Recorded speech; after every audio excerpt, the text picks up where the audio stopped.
أعوذ بالله من الشيطان الرجيم. إن الأبرار يشربون من كأس كان مزاجها كافورا عينا يشرب بها عباد الله يفجرونها تفجيرا يوفون بالنذر ويخافون يوما كان شره مستطيرا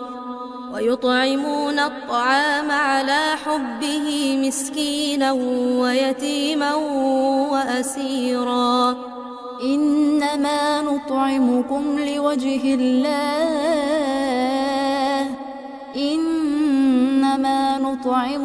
لوجه الله لا نريد منكم جزاء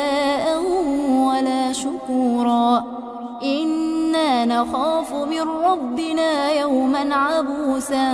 قمطريرا فوقاهم الله شر ذلك اليوم ولقاهم نضرة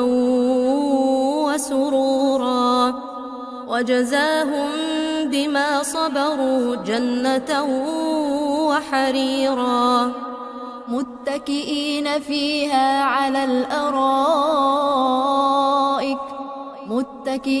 فيها على الأرائك لا يرون فيها شمسا ولا زمهريرا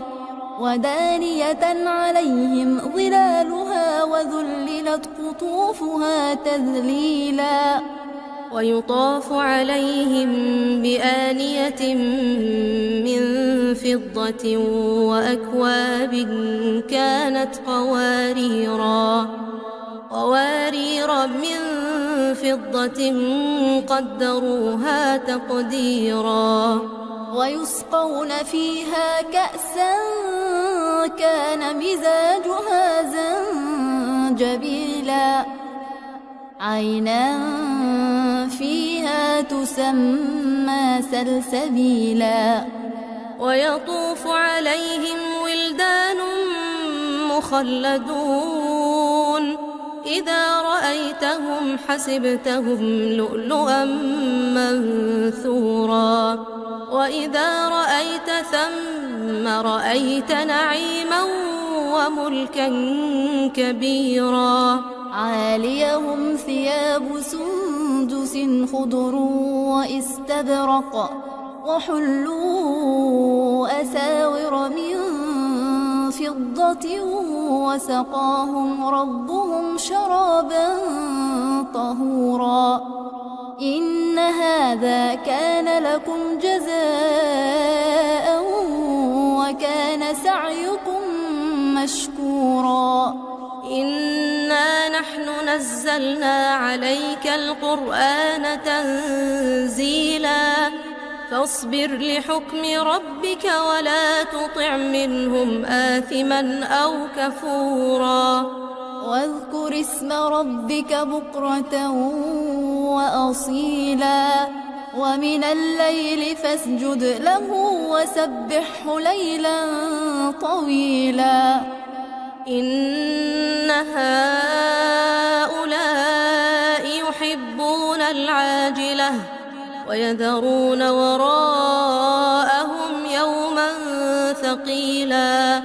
نحن خلقناهم وشددنا أسرهم وإذا شئنا بدلنا